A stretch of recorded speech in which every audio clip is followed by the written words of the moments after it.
Just thinking what media people I owe phone calls to, but I don't think anyone here. They're not in this room. Yeah, they are not currently in this room. Okay, Brian, you ready? So we'll ask both sides to sort of give an opening statement, and then we will jump in from there. I want to give you opportunities to respond to the other side. Let's try and do so civilly and concisely, not speak over or yell at the other side. There are 4 of you and 1 of Joe, so let's not gang up on him. Just because there are 4 of you doesn't mean you get four times as much bandwidth as he does. So Joe, let's start with you. If you'd introduce yourself. Sure. Remember, we're filming this. We'll put it up when the thing goes. But just talk to us. Introduce yourself. Say who you represent, and then briefly outline what Measure 103 would do and why you brought it to the ballot. My name is Joe Gilliam, President Northwest Grocery Association, here for the Yes, Keep Our Groceries Tax-Free campaign.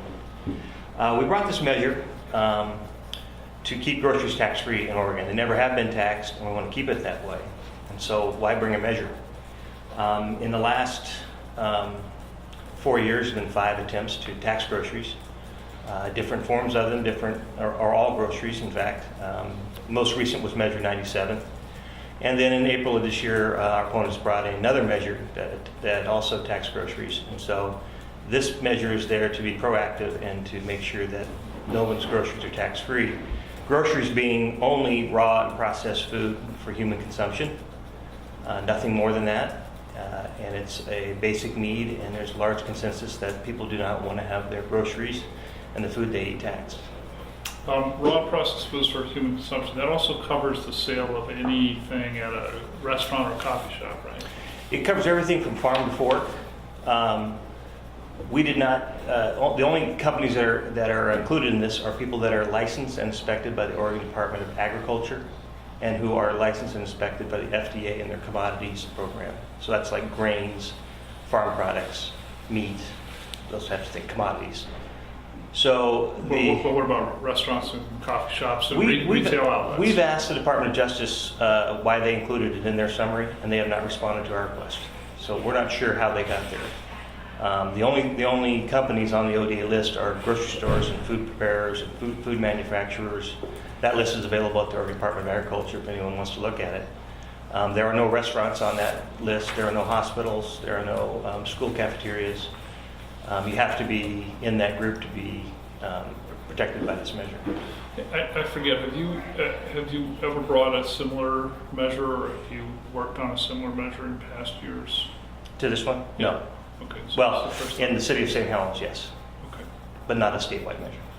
What are besides Measure 97 and the earlier proposal this year, what are the other measures that you're talking about when you say 4 over the last 5 years or 5 over the last 5? Yeah, let me get you to the list. The City of Ontario brought about Measure 1% sales tax, general sales tax that included food. It was repealed by a vote of the people. IB 27, which was brought forth as a grocery receipts tax. House Bill 2230, about Measure 97, and SJR 18 was brought to the legislature. And there are numerous bills that didn't get heard in the legislature that all included taxing groceries. In addition, our Oregon's filed 6 measures in the last 4 years on grocery receipts tax, all of which included groceries, no exemption for food, so all encompassing. So, in the last few years, we've never had a tax on groceries. All of a sudden, everybody wants to come out and get your groceries and tax them. And this is strictly limited to the basic needs of food and beverage.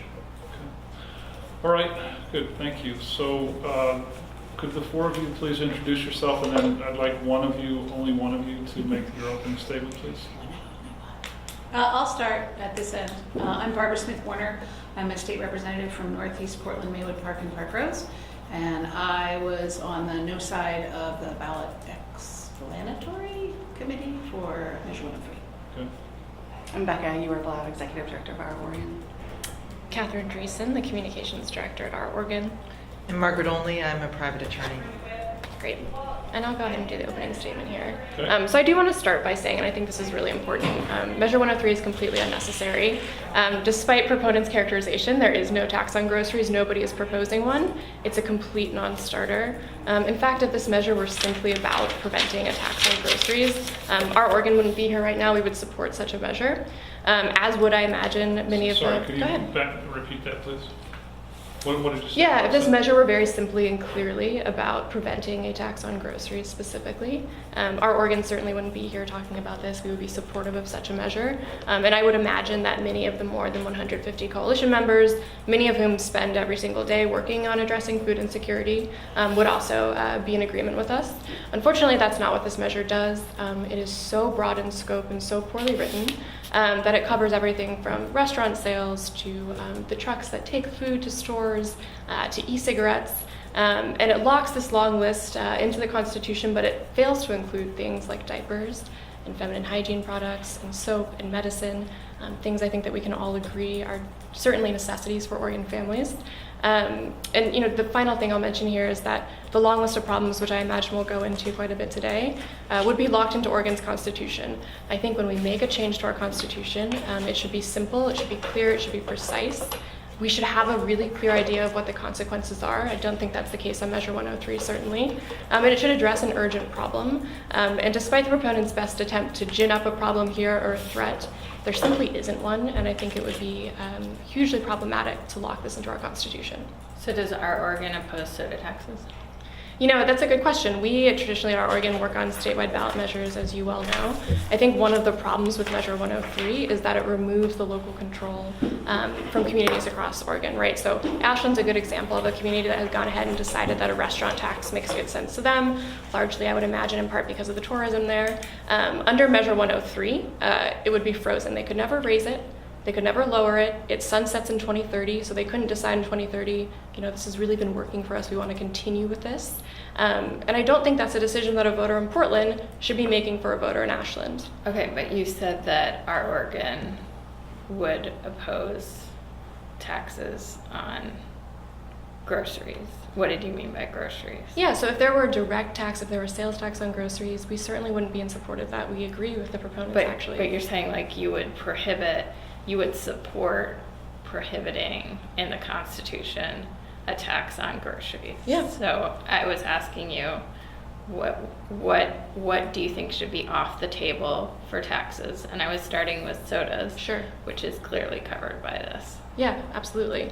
And my point was simply that soda taxes are often something that's decided at the local level, and that's usually not something that Our Organ gets involved with. So did you mean to include that in something that you would want, you as an organization would oppose a tax on? On soda, specifically. Yes. I think that's a good question. Can I just add something? I think part of the harm of this measure is that it doesn't go through the thoughtful process that it should, meaning the legislature, and that's why Representative Barbara Smith Warner is here to talk about. The ideal way to go through this process is through a thoughtful process and consideration. So all things should be on the table, and this removes a whole, the legislature is in this process both through the Joint Committee on Student Success and then also larger efforts to look at revenue to support schools and other issues.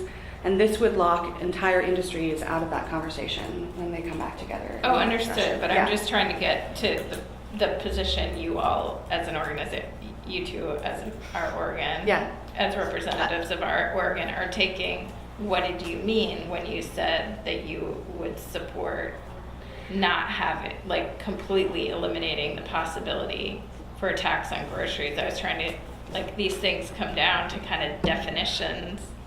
What do you mean by groceries I think for that's your an position? Oh, go ahead. I mean, I guess that's not actually before Yes, us right now. And I think that the concern we have here has to do with putting into the Constitution a ban. So I don't. understand. So you're not willing to define your position as far as what you mean by groceries, and we can move on. Well, I if think you that's make an the excellent answer point to my where- question. Yeah. But you make an excellent point that I just want to kind of loop back to 103 is that it really depends on how groceries are defined. And so Right, we can't and so definitively say, And so I yeah, was we'll asking support what that. Yeah. I was asking what your position is going into this. What do you mean by groceries? Like, what groceries should definitely be off the table for a tax? Has your organization come to some kind of analysis about that? We And it's haven't. not- We okay. haven't. But what we are very clear. That, yeah, got that. Got the answer. Okay. We can move on. Okay. Joe, No problem. I want to come back to you if I could. Thank you. You were involved in the No on 97 campaign, correct? Yes, we were. One of the primary arguments that the No side put forward was that the ballot box is not the place to make complex tax policy. Am I correct? That is one of the arguments they did make. So now you're back 2 years later trying to make complex tax policy at the ballot box. So can you reconcile those two positions for me, please? I can.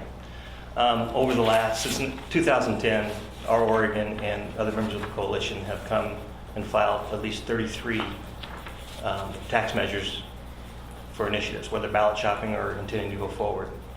And they have changed the landscape of this thoughtful process is, I'm sorry, disingenuous, because there's a whole list. If you go back and look at, there's 33 measures they filed that were all tax measures. They're not thoughtful consideration, they just put them out there. After Measure 97, it got beat 60-40. The big charge was everybody's going to get at the table and everybody's going to talk about taxes and we're going to come down to something finally, do some tax reform. And in April, they filed another gross receipts tax that was the son of 97 that included groceries and all the products that they're talking about, the toilet paper and feminine hygiene products and anything else out there. Everything was taxed. What we said was, okay, if we can't get at the table and we can't talk to each other, fine.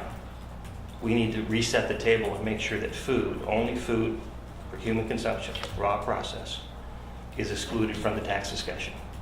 You want to talk about our soap or brooms or anything else, that's another discussion. You want to talk about income tax reform, let's have that discussion. You want to talk about what's our spending reform, so we make sure that we're spending every dollar, let's have that discussion. But the consensus as you go out and talk to people is they don't want their food taxed for whatever the problem that is seen out there. If you need money from government, it shouldn't come from people's food, their food budget. You shouldn't take people who are food insecure or single parent homes or seniors on fixed income or anybody on a fixed income and raise the price of their food through these hidden taxes. So that's all this measure does. They should be supporting it by what they say, but this has become a campaign of confusion rather than a very simple, this is a very straightforward measure. Only food. for But what human people consumption. do want taxed is corporations. They want corporations to pay their fair share. And that is And what, this that is what preserves, proposals have been, and this uh, preserves grocery stores' specifically minimum the tax income rate. tax. That's the part that never gets talked about, is there's a line in there that basically guarantees that whatever tax reform that we get to, and I believe we are making significant progress, both through the Joint Committee on Student Success and going forward into the 19th session on overall tax reform conversations, primarily, and a big part of that is going to be corporate tax reform. And this is the grocers trying to guarantee that the minimum corporate tax that they pay now, that they will put into the Constitution and exclude themselves from any further. And that's a big part of why other businesses are not supporting this, because this is not the grocers How- saying, how let's does this- spend all this money. Can I just ask, can you explain how it locks the grocers? Do you You're have saying the that? tax on corporate profits by grocery stores. Is that what So you- right, that yes, seems so to be- right now, Yeah. so the corporate tax structure it's based on Oregon sales. Is you take your federal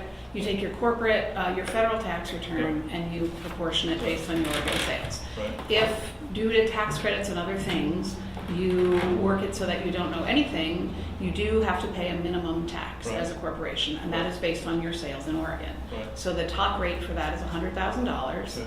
for sales of, I should know this off the top of my head, and I don't, is it $1 million? Or more than that. But so, there is language in this that says that is what that is what will stay in effect for grocery stores Can you read the Any language? future Can you read the tax- language? Then Do we'll you give have that? you a chance to. Yeah. So just to be clear, a large number of grocers only pay the corporate minimum tax. Yes. That's why they were one of the primary opponents to Measure 97. So it says specifically that, now I have to find it. The prohibition on the imposition and collection of a tax, fee, or other assessment. So it's not just a tax, it's a fee, which is where you get into the bottle bill and a lot of other complications, including but not limited to a corporate minimum tax on the sale or distribution of groceries by subsection 1. Then I beg to differ about his interpretation of this only covering those industries that are licensed and inspected by the FDA or the Oregon Department of Can we hold Agriculture. that Sure. thought for just a second? So, Yeah. so that sounds like it does lock in the corporate minimum tax, that large grocery. First thing you understand and what the confusion's all about is the corporate minimum tax is only paid by a company that doesn't make any money. So if you lose money in a year, you have to pay the corporate minimum. That seems That is- disingenuous. That's what the corporate minimum does. You don't pay both. You don't pay the minimum and then pay your income tax. Right, and there's a whole. But you fee- pay, Really? yeah, you pay the minimum if you don't have any profit. So give me an example And of this- a grocer that just pays the minimum. Well, we're not entirely sure Oh, right. because, Okay. yeah, but we believe that Kroger, for example, pays the minimum, and let's say they have, I don't know, 500 million in sales in this state, and they pay $100,000, and that's like All sponsors pay the, 1/100%. pay the corporate income tax. And those are two different things. The minimum is if you don't make any money and have no profit, you still have to pay a tax for playing. So think if you're a poker player, you have to pay an ante to play in the game. That's what the corporate minimum is. If you make money, then you have to pay on your profit. Right. We specifically put in here that this does not affect the income tax on corporations. It sounds like it does based on what she just read. The corporate minimum can no longer be based on sales in the future. You could base it on anything else. If you want to raise the corporate minimum and they want to raise taxes on grocery stores, they can go ahead and do that at the minimum. But grocery stores that don't make any money don't last very long. At a 1.5% net profit, you don't make it and you shut down your stores. And you've seen that in some areas in the inner city where they just aren't making it. So this ensures that we pay on our profits, and we're willing to come to the table and talk about corporate tax reform in the state. Also, in coordination with the spending reform in the state, so we can fund schools and fund services and do what we have to do, and also meet the pension debt. There's big problems there. But what they're stating, what they want to do is to make sure that food is taxed to solve those problems. And that's just the total difference between the two No, No, I sides. wanna- it's I wanna just the keep grocery sorry, stores pay sorry, I taxes. just want to keep the focus on the narrow issue of whether grocery stores' income tax would be locked in by this measure. You're saying it would. No, what I'm saying is the corporate minimum tax, which is what a large majority of grocers pay, and it's not because they're not profitable, it's because of tax expenditures, right, you know, Sure. the complicated tax system. Yeah. So we have That's just not large, you know, I mean, we believe, and I don't, Well, you know, I mean, that, we know that large corporations often buy tax credits to offset their tax liability. Right. So, okay, so you're saying that if a company either doesn't make money or buys enough credits to offset its liability and pays the corporate minimum, what happens? corporate, it can never change. Up or down? It's Up locked or in. down, it's locked. You can't Even if provide you're a a small tax grocer. relief for a That's small just grocery. not true. But it is because you If- chose to if put the word amended in there, which if means up the, or down. legislature chose to lower the corporate minimum tax, which they've never done and never will do, they could do that. They could raise the corporate minimum, but they couldn't do it based on the sales of groceries. If you want to do it on our square footage, if you want to do it on the number of stores, you want to do it on any other factor, you could still do that. It doesn't lock that out. This is a very specific measure that only says you can't tax the sales of groceries. And that's what was behind Measure 97, was to hide a sales tax in on every transition and every transaction on food. This says you can't do that. You can't tax the sales. of And groceries. you agree that it covers every transaction for food along the way? From farm to fork, absolutely. Okay. And so some of the criticisms has been around the fact that fuel for transporting food would That would not be included. The Department of Justice has spoke on that. They did opine on that and said that it's not the fuel or the transfer in a truck. The transfer is the transaction of money between the two. A trucking company is not covered by the ODA or licensed and inspected, so they're not going to be covered. A trucking company doesn't buy the food from the wholesale warehouse to take it to the retailer, so they're not in that chain. What about when Fred Meyer or 7-Eleven has a gas pump out front? The sale of gasoline then would be. That's not raw food for human consumption. So the gas wouldn't be for sale or Would not be covered under this. The brake fluid on the shelf, nor would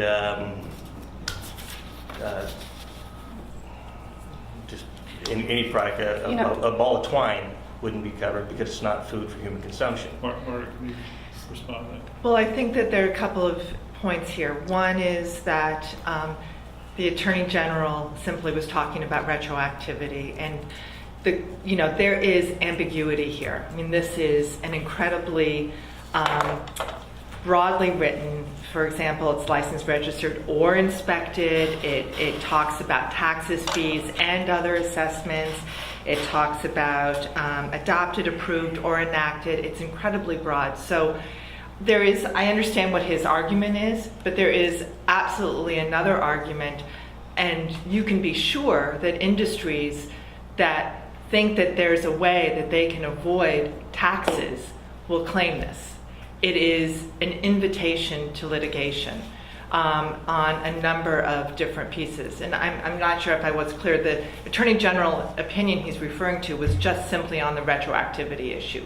So, their job, is to take a conservative. They opine on your accusation that it affected the fuel tax. It's not licensed or inspected. It's licensed and inspected. No. It's not. It says so. It's licensed, registered, or It's inspected. licensed and inspected, right here. Licensed, registered, or inspected. I have to say, this And conversation expected, but- alone is a reason Yeah. to vote no on this Anyway. measure. The very fact that they So- wrote it in such a complicated way, as Margaret said, that is an invitation to litigation. Right. The fact that we spent 20 minutes trying to figure out what it does is exactly why voters should vote no on this. And we're going to lock this kind of ambiguity and disagreement into the Constitution. It makes absolutely no sense. Right. They're the only ones confused by the measure. I don't think that's true. I mean, the county has now issued a memo today about how much of their general fund revenues they believe could be impacted by this. And their estimate is not that 40% of their revenues would disappear, if I'm reading this correctly, but it would have an impact on 40% of their revenues. How is that? I haven't seen that memo. Because they say that it would impact motor vehicle fuel and rental taxes and business income tax.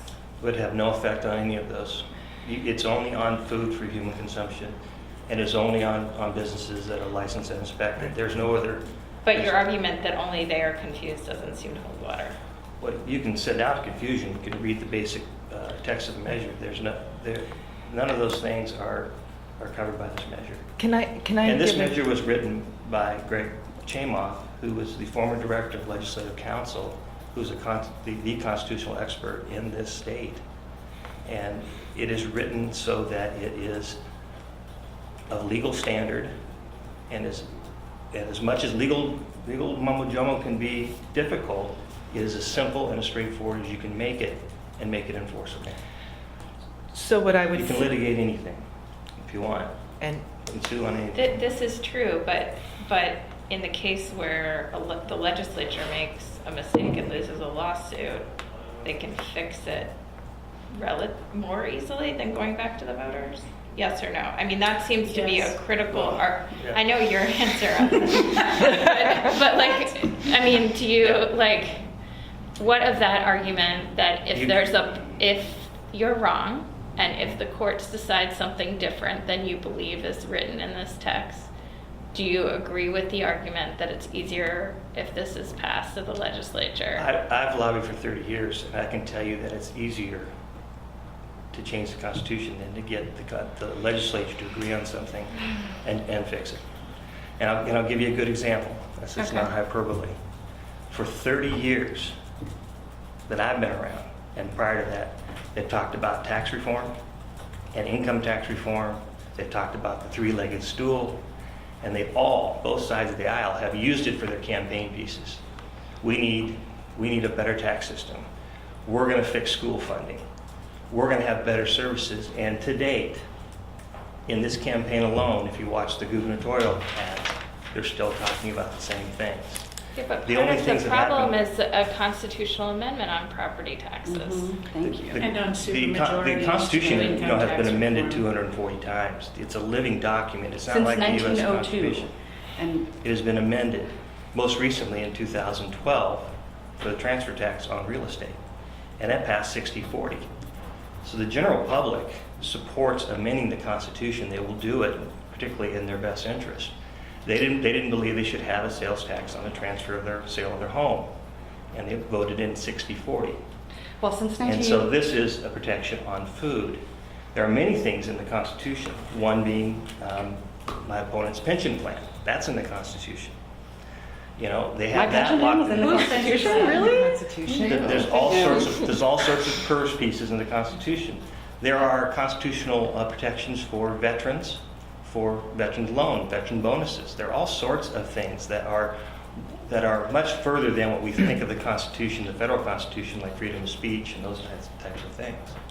So if you read through It's it, just not true it's a what living he's saying. document. It's just not true. Since 1996, there have been 11 measures that have gone to voters that had to do with taxes and had to do with locking into the Constitution, 5 of which passed, 2 of which were the same measure, 4750, essentially, right?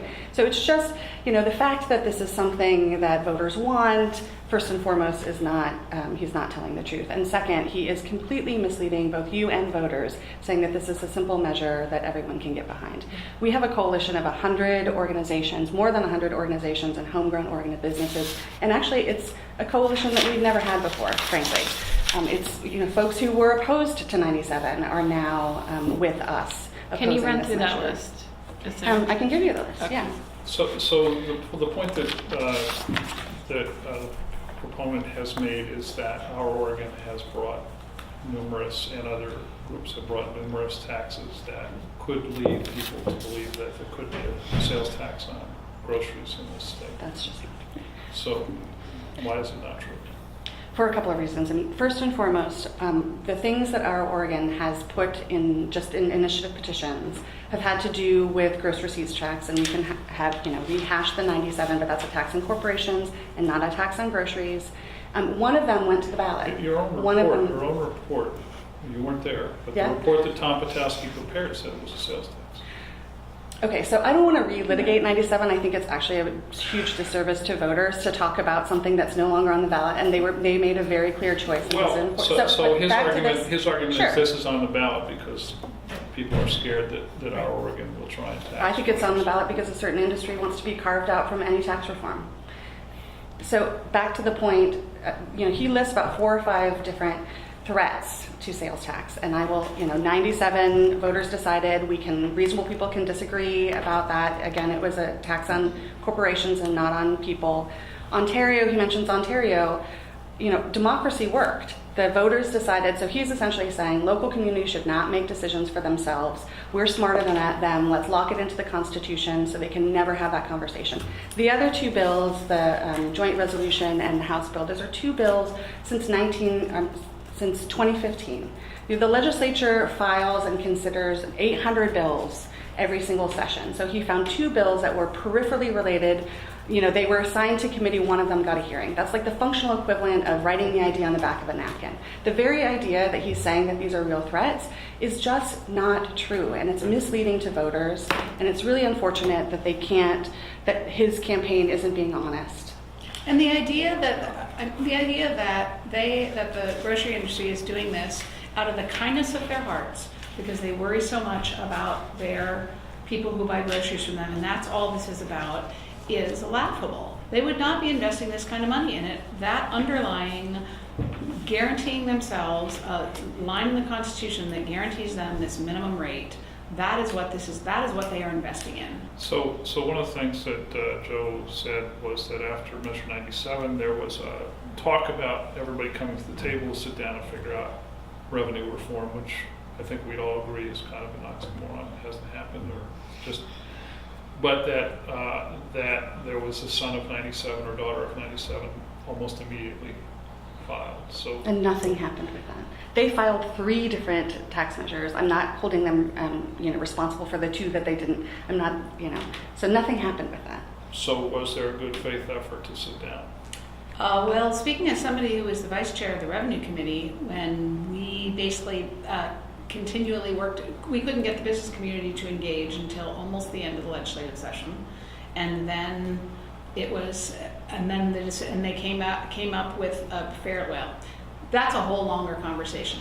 There was, after the 2016 election, I think there were a lot of elements that the legislature focused on more significantly, not the least of which was the situation at the federal government and what things we could do to protect the state of Oregon from a federal government run amok.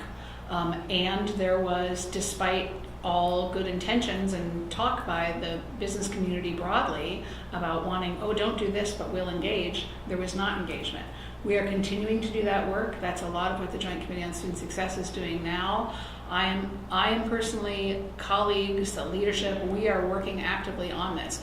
Yes, this is something we've talked about for a long time because it's hard to do, because it requires a supermajority. It requires ongoing attention and will. It requires bringing a lot of disparate angles to the table, and that's hard work to do, and we are continuing to do that work going forward. And I think that actually proves our point. We didn't come back with a exemption for grocery companies. We are coming back with an exemption for raw or processed food for human consumption. We don't include any other products that we sell. We don't, any paper products, any soap products, any hard goods that are sold. Think about the size of a Costco. We're not including anything other than the food. Yeah, but Are they members of the you're Marketers including Association? soda and sugars, which there is a public health reason not to include. And that's a fine debate. It's failed here so far. Part of the reason. Yes, but you're enshrining it in the Constitution. We are any food for human consumption. We're not going to pick what you put in your basket or what you choose to put in your basket. This covers everything from celery to soda, and we've been upfront about that from the beginning. This is no. There seems to be confusion about whether it covers e-cigarettes or vaping products. It does not, because there's nothing in an e-cigarette that's human consumption. It's not food. What's the argument that it does? It's not. The argument that's put forward is glycerin that's in it is a common ingredient that's used in food. Glycerin is also used in antifreeze, And the other thing which is not for human consumption either. And I don't think anybody's feeding their children a sandwich with a side of vapor juice. speak for yourself. So I would say that they spend a whole lot of energy talking about and defining tobacco products and going through every variation thereof of tobacco products. And that e-cigarettes are essentially the functional equivalent of a tobacco product. And if I were an e-cigarette manufacturer, I would say you could have included e-cigarette vape juice or whatever they call it, here. So sorry. With this. What do you think? Do you think e-cigarettes and vaping? I think that there would be no ability to tax it. I think it'd be enshrined in the Constitution that you could not regulate e-cigarettes What are you based on? on the fact that they exclude tobacco products. They have a long list, and those tobacco products are not for human consumption any more than the juice. It's just a delivery system for the same thing. And that by listing out all of the other tobacco products and excluding e-cigarettes and I guess the the term e-cigarette of art, makers could then come back and then they're going "Look, to say, we yeah. are under this I human think so. consumption. They didn't Can I exclude ask us." this? So we had somebody who's voting for the measure come in for an endorsement interview, and even a friend of yours on this measure says it was sloppily and hastily written, and this would seem to be an example of that. Do you agree? Absolutely not. First, What? You know the person? Yeah. Okay. Absolutely not. This is the kind of characteristics we've been going through with our opposition. We spent all this energy on tobacco. We didn't spend all this energy. That is the tobacco definition that is currently in the law. So the point why you do that is to make sure that this lines up with the law. That's why Chamoff did that. That's how you do it properly. And the law changing the law. We didn't create a You new could very tobacco easily make- definition. We didn't create anything. And there is no definition of vape juice. Correct, and But that's by, we have but had by this problem in the definition revenue of the committee. measure, Because it we is can't not, figure out how to put it in it is or not leave it food out. for human consumption any more than Well, than even Joe, even the term consumption, I mean, if you inhale smoke and then you exhale it, did you consume? Say that again. If you inhale smoke or vape juice or whatever the hell that stuff is, and then you exhale it, you see these big clouds on the sidewalk. I mean, did you inhale that? I mean, did you consume? When you eat food and you Yes. drink beverage, We would agree. you that consume it and you But what process about- it and you digest it, don't you? But what about when the smoke comes in and the smoke goes, or the vapor? But it's not food. You don't do that for nutritional value. And I do think it includes, my understanding is that it includes like a lot of seasoning and actually things you would find in food products. So in addition to the ambiguity that's created because it's not included in this extremely long list of tobacco products, it also does include, I think, some items that would be considered food for consumption. Either way, just to put a finer point on it, this conversation again is why voters should vote no on this, because it is so complicated and poorly written and inevitably will lead to litigation. And you can bet that manufacturers of e-cigarettes are going to spend a lot of time and a little bit of their money to make a bunch of money or to be exempt from taxes because they're going to be written out Those of the are just, Constitution. scare tactics. You have 4 people here throwing scare tactics out What- for what kind a of- campaign that is. What is kind of scare straightforward. tactics did you use in the legislature to line up support for this? What kind of scare tactics? None. Mm-hmm. None? You didn't put the screws to Republican legislators? Absolutely not. Why would we? This is about not taxing groceries. This is widely supported. People do not Grocery want their food stores, taxed. I would argue. And it's keeping food out of the discussion of tax reform. We've sat down at the governor's office, we've sat down with leadership on both sides saying, if you want to get to tax reform, you got to talk about income tax reform and you got to talk about your spending. You have to. They don't want to have a discussion on the spending, only on the revenue side. And that's where the lockup is. Now, the business community does get fragmented because they don't have the same kind of common goals as labor. How much do I get paid and how much is my pension and what's my working conditions? You get the industries that break up and it's very difficult. Nike's profit scale and how they make money, as everyone's seen, is much different than the local Thriftway store. And you don't have to buy a $100 pair of Nikes, but you do have to buy milk and food to feed your family. So taking this piece out, we're still going to have discussion over the Nikes that are sold in Fred Meyer's shoe department and what's the tax base on that. Those aren't off the table. All it is food. Let's redirect here. I would like to try and cover some ground that hasn't yet been covered. So Joe started the conversation. Let's have you guys, if there's something, we're running out of time a little bit here. If there's something that we haven't talked about, all the ambiguity and all the things that we've disagreed on so far, could you put forth a new line of discussion? Anything that you haven't said that you'd like to say? Just a couple things. One is that this is completely unprecedented.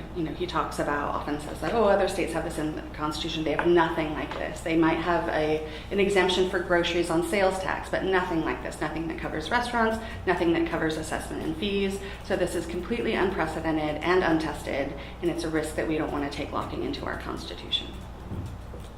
And I would just say, I believe this, if it's not straight out of ALEC, the American Legislative Exchange Council, it's certainly from their playbook of trying to guarantee tax exemptions for specific industries on a state-by-state basis. Joe, you want to respond to those? Yeah, none of that is true. This is not out of ALEC or anybody else's. This is born out of the dozens of measures that have been filed for tax by our opponents. It's done by Measure 97. It's done by the son or daughter of Measure 97 that came after that. When they filed that measure that had taxes on groceries again, grocery receipts taxes on groceries, all the way from farm to fork again, we knew there was not going to be anything at the table. So right up against their measure, we filed this measure. Now, I don't think it's any surprise they pulled their measure because they know that their measure's flawed and they should not tax groceries. In all their filings, whether they went through it forward or not, every time they did a version, there was no exemption for food. There was no exemption for any other basic products that they even bring up. They were all inclusive, taxes on everything. And that's where we've come to. So all this does is say, okay, the tax fight will go on in the legislature, the tax fight will go on in the public, but we're going to take people's food and beverage out of discussion. That's hands off. You can't tax what people are serving to their families. And we will can't guarantee the hurt grocery stores keep their bandwidth, please. You can't tax people on fixed incomes, you can't tax veteran families, you can't tax working families, you can't tax anybody in the state on their food. Everything else is open game. And they don't like that. There's only two positions on this. Either you want your groceries taxed, join them, or you don't want So them I have a taxed. question. You still haven't addressed my soda tax issue. Like, is there an argument, is there a way to address the obesity crisis in this country without a tax on sodas or sugary foods that are not nutritional? Yes. What? It's your own consumption. It's your own So discipline. blame the fat people. No, I'm not blaming anybody. Uh-huh. But everybody, we're all responsible for our own intake on whatever we eat, drink, and take in. Can I just respond to what he said? He's talking about what motivated the proponents, which is a small group of corporate individuals, to put this on the ballot. Regardless of motivation, you have to look at impact. He glosses over the impact. He doesn't talk about how far-reaching and ill-conceived it is. He doesn't acknowledge that it will lead to endless litigation and cost the state hundreds of millions of dollars to compete against industry who want to make sure that their taxes are exempt in perpetuity in the Constitution. It's just he keeps leaning back on, they did this thing to us, and so now we did this thing, and completely glosses over about how it's going to impact real Oregonians. Their measures have brought forth is billions of dollars of increases in grocery costs, and this takes the food it's piece to get out. them to pay their taxes. Takes the food piece out. So, bandwidth issues here. I mean, you've asked me to respond. Yeah. Okay. Is there another question? Is go ahead. So we just heard from Becca, something that she thought hadn't been brought forward. Is there anything that you would like to add that you haven't yet heard us talk about? No, I've heard all the assertions of that what they put out there, and it's just absolutely it's misleading and trying to use confusion in a campaign to mislead people down the wrong path. Like I say, there's only two ways to go. Go with them to tax your groceries. If you want to keep your groceries tax-free, vote yes in the measure. It's really that simple. False choice. Margaret, so you've been involved in ballot measures for years and years and years. Yes, I have. So could you, I want you to go at what you think is the most central part of this that is objectionable from a legal point of view. From a legal point of view, well, I think one, that's in the Constitution. I think that doing any kind of complicated tax reform in the Constitution, which is incredibly difficult, time-consuming, if not impossible to change. I think that as a lawyer trying to think about fixing things, because it's just, that's a huge problem. In terms of the specifics that I think are really problematic here is the breadth in which it's written. It's a tax, fee, or other assessment, and there's a lot of case law that references the differences between a tax and a fee.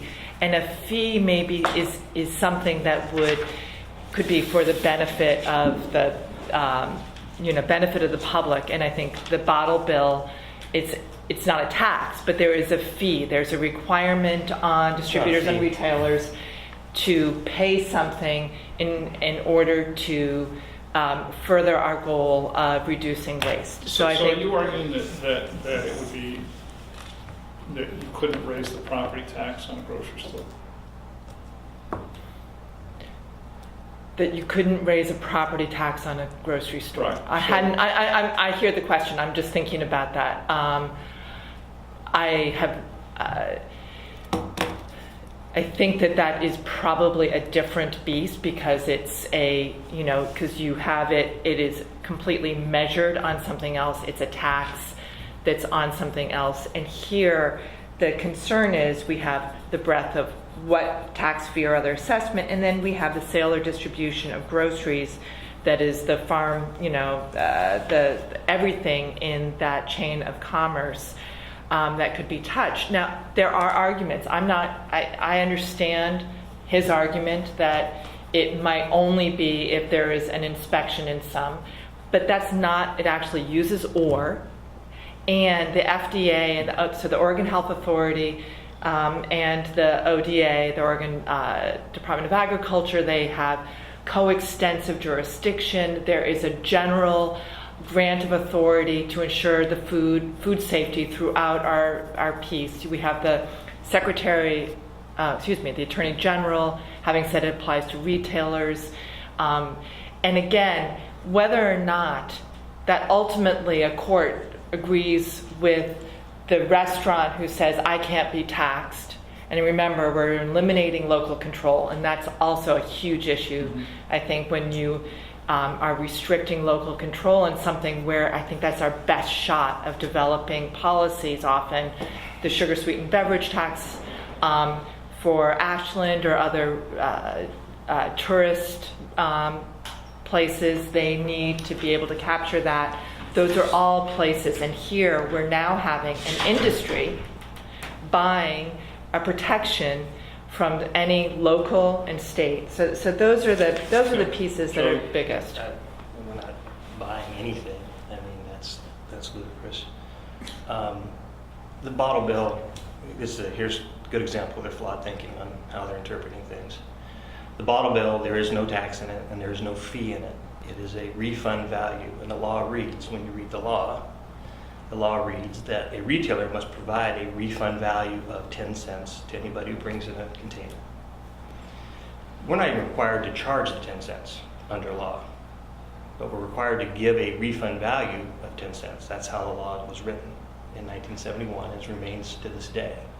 There is no fee, there is no tax in the bottle bill, but they've put it out there that somehow this is going to affect the bottle bill, and there is no fee or tax in the bottle bill. What does the measure say on alcoholic beverages?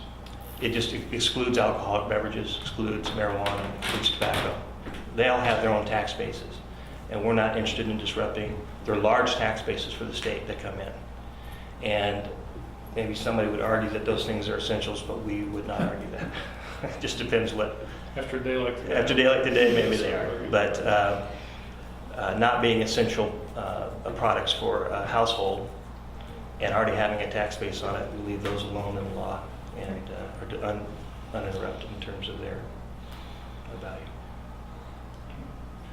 Anybody have more questions? Okay, one minute each and then we're done. You went first to start with, so give me a 1 minute close, please. Opponents from one person. Give us a 1 minute close, please. Okay, I'll go. So I just wanted to remind folks that the four of us represent or just a small percentage of the 100 plus coalition members, again, homegrown businesses and organizations, and an unlikely coalition, honestly, coming together to oppose this measure because it's so incredibly flawed. Yeah. If you could get an updated list of who has switched sides since '97, I'd be interested in that. Oh, sure. Sorry. Okay, Yeah, that's okay. And I think it actually has been made very clear during our hour together how incredibly flawed. How much time did we literally spend going over 3 or 4 different issues that are in dispute? So this conversation alone illuminates the fact that it will absolutely be an invitation to litigation. It will waste the legislature's time. It'll take an entire piece of thoughtful information and industry into eliminate it from the revenue conversation. Okay. Joe? We're here because they've tried 33 times, floating ideas for taxing all sorts of taxes. In the last 4 years, 6 times floating in all gross receipts taxes that would affect groceries. They're all on groceries. There's never been an exemption. They've never offered an exemption for groceries. So they talk out of both sides of their mouth on this issue.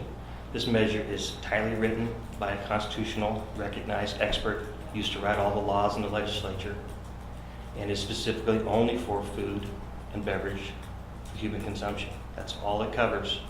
That's all that's in this. And if people want their groceries protected from these kinds of assaults that we've seen, particularly in the last 8 years of the ballot box, then they should vote yes. If they want to leave food in the discussion for taxation, then they should vote no and go with this crowd over here who's trying to confuse them on the basic issues. It is in the Constitution. It's important because unless you just trust the legislature and you trust them to take your best interest, then you know what you're getting and you're locking it in and your food will be protected. You can always change it if there's some drastic piece that comes up. That's the Constitution. But it does keep the politicians' hands off it. Just this week, Hood River, staff proposed a tax on hot prepared foods. So if you go into the local grocery store and buy a roasted chicken, they're proposing taxing it. And so people That are may make making very good sense for them. I'm telling you, having grown up in Ashland with the restaurant tax that is a lifeblood to infrastructure payments, you are eliminating a local community from making decisions for themselves. This is kind of what we put up is anytime you bring up an example, they try to override you by talking over you. So that's the mistake. Poor Joe. Okay, great. Well, I actually- you have a question? Go ahead. Yeah, I Okay. do. Like, you just Go ahead. like basically implied that politicians are not like our democratically elected leadership. Like, you've actually convinced me that their argument on it being an anti-democratic measure might be right. I'm so confused. But like, the implication of what you just said is that we can't trust our democratically elected leaders to decide that. People are fed up with the fact that tax reform hasn't happened, and they are trusting them, and they keep coming back to tax their food. Yes, but In every democracy proposal. is deeply flawed, but like, It- don't we have to trust but our that- politicians to do their best? But our system, I don't like them either, but like, our system is actually has two pieces of democracy in Oregon, and it was designed that way with intent and purpose. One side is the legislative process, and the other side is the initiative process that gives the voters the check and balance against a legislature that doesn't serve their needs. It is set up that way with that intent, and this is what we're using. Just as they've gone to the ballot box, But wouldn't that be a more effective argument if the legislature had passed the tax on food? Like, you know, if the politicians who we elect to do the business of governing had actually failed on this, wouldn't that be the stronger argument? No, they have failed on tax reform. And when they did fail, my opponents filed the second Measure 97 in April of this year.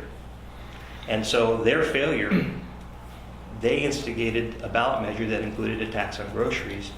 We put it up next to theirs saying, yours can pass, but you can't have it on food. We didn't say you couldn't have it on all the other things they were trying to tax, all the other items in the store. We said, you can have it, you just can't have it on food. And so what is your And- position on whether revenue reform is necessary? Revenue reform is necessary in the state, but it has to be twofold. It has to be revenue and spending at the same It time. has to be someone other than his clients paying, really. I mean, he blames the legislature for failing on tax reform, and yet, you know, he has been a corporate lobbyist for 30 years. You don't think he had a hand in slowing that process down? And so he had his thumb on the scale in the building. Now they want the thumb on the scale on the ballot. And then I would say we have, in our system, we do have another check on the legislature run amok, which is a referral process. So and nobody is going to be taxing food and having a sales tax on food, but if that is something that actually comes out that there's a tax on food, there is a referral process for doing that. And that, you know, so there is a response, but he is, and they are, I should I agree with you. That's part of the system. That's why the system is set up this way. So there's checks and balances against all those pieces, Right. referral, initiative, and legislative. That's But the whole purpose of that. they is a are check and balance. taking off of the table in an incredibly large chunk in a way that is confusing, broad, going to invite litigation, and going to really muck up any. Also, I want to talk administratively, even assuming even assuming their interpretation of this is correct, administratively, how you are going to determine what is subject to tax and what isn't subject to tax and how you're going to collect it is a nightmare, which I think is I'm guessing that revenue officers from the county up to the state are like, oh my God. So, yeah. All right, great, thank you. We can talk all day, but we gotta. I love that we landed on, oh my God. Nice to meet you. Yeah. Nice to meet you. Nice to meet you as well. Nice to meet you. Are you back to back? Do you have people We coming in right now? have 3 more today. Oh yeah, well, we'll see you later. Yeah. Be back. Kat, do you want your water? Thank you. I'll grab it. Thanks for coming in. See you later. Thank you. Nice to meet you, Margaret. Good to see you, Joe. Good to see you. How you doing? Coming in, all right. Busy bout, you know. Yeah.